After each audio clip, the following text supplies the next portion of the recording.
YouTube, man, what is going on? Now, what if I told you Jalen Green and Jaden Hardy are changing the way basketball is played forever and would influence someone like EMONI Bates, a top high school recruit, to change the way he goes about his entire career? Well, let's break it down and get right into it and take a look at why this is.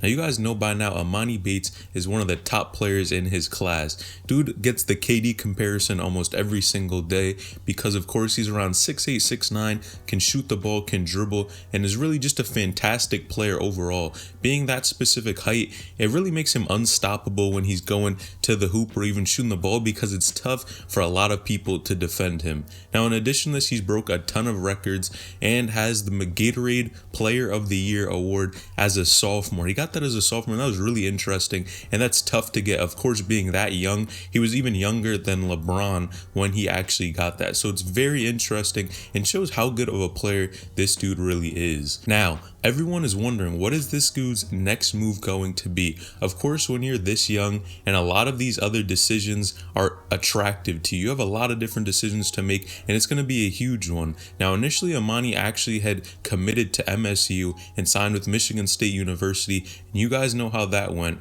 Very recently, he actually decided that he was going to open his recruitment once again and no longer be committed to Michigan State University. Now, what this did, in addition to this, was actually and you guys know what would be the reason that this happened. Why would he be attracted to these other opportunities to go different places instead of staying with college basketball? Man, there are two people that make this really attractive. Now, one, of course, you have Jalen Green. What has Jalen Green done? Jalen Green, of course, decided to go to the NBA G League instead of taking the traditional college route. Now, he was actually interested in a ton of different schools, including Auburn and even Memphis. So at one point, he may have even teamed up with Sharif Cooper if he decided to go to Auburn. But in addition to this, what really made it attractive and what's really changing the game of basketball is because Jalen Green decided to go to this NBA G League where he's getting paid. You guys know he's getting bread going to the G League, but in addition, he's playing against players who've already been in the NBA and sharpening his game and getting ready to play in the NBA and have a long-term career. Now, when we look at somebody like Cade Cunningham, on the other hand, this dude, of course, is probably going to be the #1 pick, but in addition to this, of course, he played college and didn't get any bread. Now, that's not saying it's a bad thing because, of course, he's going to be getting money in the following years. We really have to look at what he got from the experience. Now, Cade Cunningham arguably is probably not playing as good of competition as Jalen Green is, which it's really sad to say, but also you have to look at it two different ways. Cade Cunningham, since he wasn't playing against as good a competition, he probably was scoring more points and averaging a lot and really showing his game probably looked a lot more dominant than it would have if he went to the NBA G League, playing against people who have already proven themselves and have somewhat been or touched the NBA.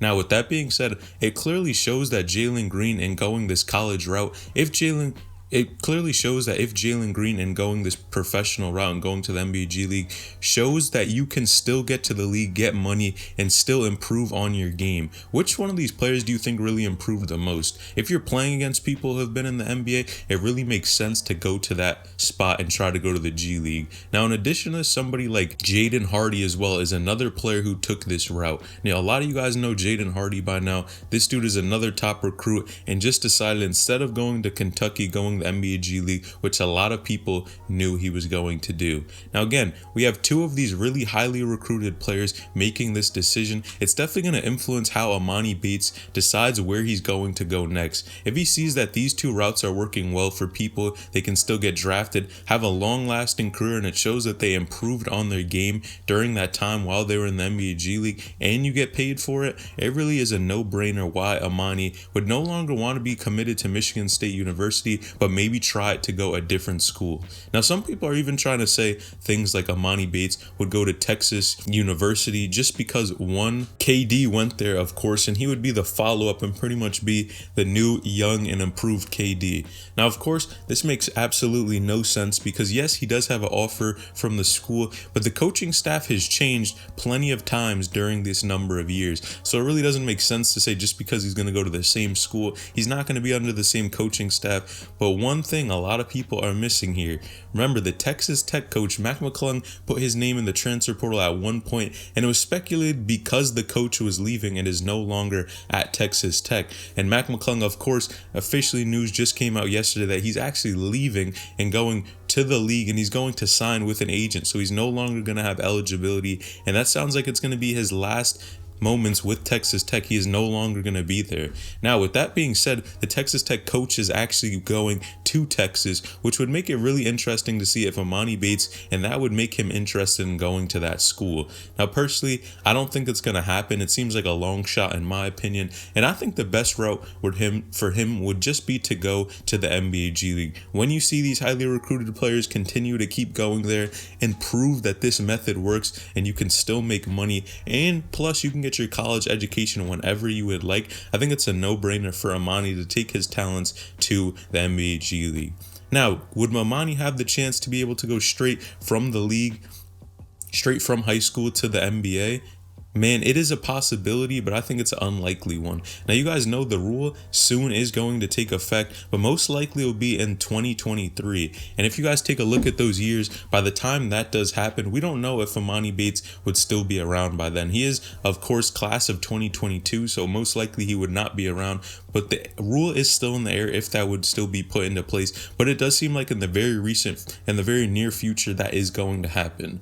Now, you have players such as Mikey Williams or even Bronny James that could take that route and maybe try to go from high school to the NBA, but there are very few players that can do that. One, we have to look at, is your build really ready for the NBA? We have not seen a lot of players, of course, since that rule has been in place, really go from some type of training facility or pretty much strictly go from high school, maybe take a year off and then go to the NBA. You really just don't see it nowadays, and you have to be a different type of breed. You have to most likely have a build, somebody like Zion, or really have a crazy IQ or crazy height to be able to make that transition. Now, EMONI Bates' build is pretty good, but of course he may need to put on some more weight if he's trying to go to the league. Of course, he is tall, skinny, but he may just need to get stronger, and we've seen him get in the gym and put in a lot more work with the weights nowadays, getting him really ready for that next level and that physicality. Of course, this dude loves to go at people. He is not afraid of anything, and we can really appreciate his passion and how aggressive he is on the court.